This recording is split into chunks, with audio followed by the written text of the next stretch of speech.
Alright guys, how you doing? We are here with the Transformers Siege Wave 5 Battle Masters, or Micromasters Battle Squad, aka at least half of it, Direct Hit and Power Punch. Direct Hit is the front half, Power Punch is the back. As you can see, they combine to form the vehicle, and the cannon can angle up.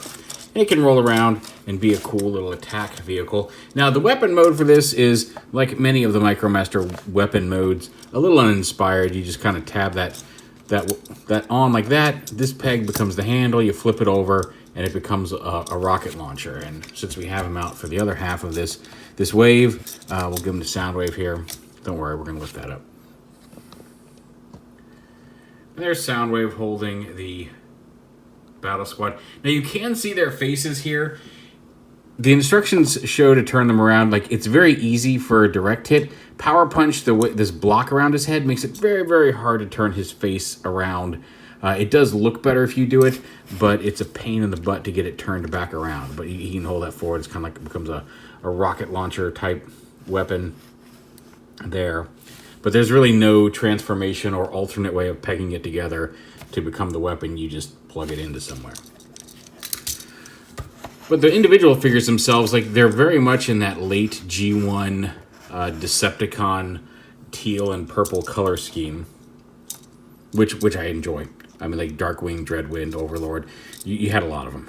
Double Dealer, these guys.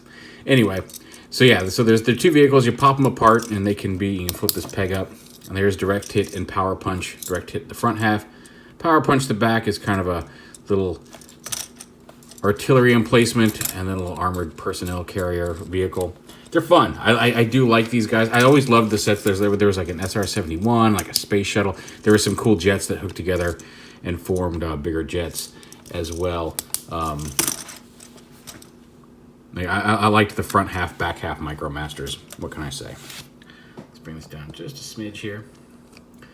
They're very simple to transform. Let's do a Direct Hit first. You just kind of unpeg his arms, and then flip the legs down and around, and then fold these pieces up to be his heels, and separate his legs. And you can lower his shoulders down. They're on a hinge. And he does have a head swivel. Here, and like I said, for him, when you want to turn his head around, very easy. If you want to turn that around, you can get your fingernails in there and turn his head around for vehicle mode.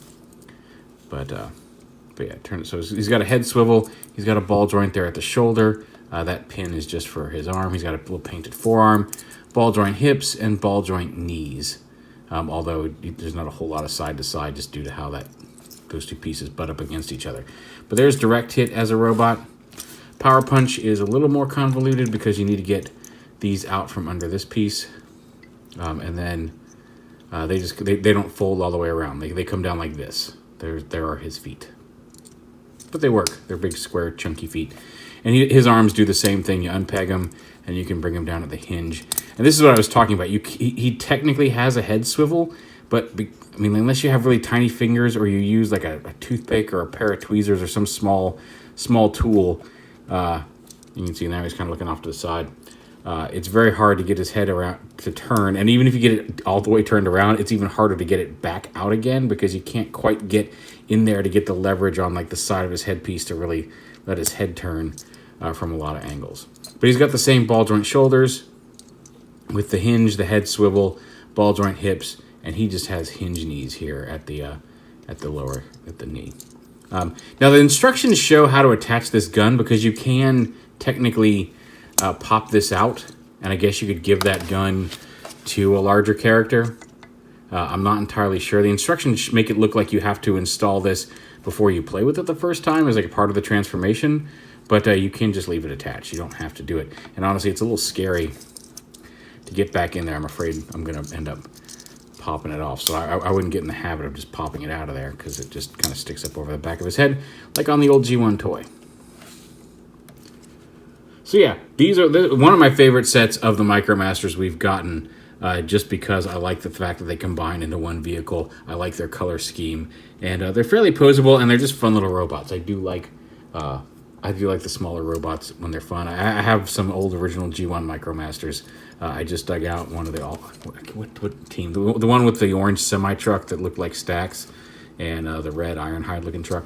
Anyway, that small little team, I know exactly where it is. But yeah, these guys are pretty cool. I dig Direct Hit especially, partly because he looks the best on his own as a vehicle, and I like his orangey face versus the more bright yellow, and I like the purple on his chest. But anyway, it's a good team. It's a good little set. There is the Battle Squad Micromaster set of Direct Hit and Power Punch from Transformers Siege.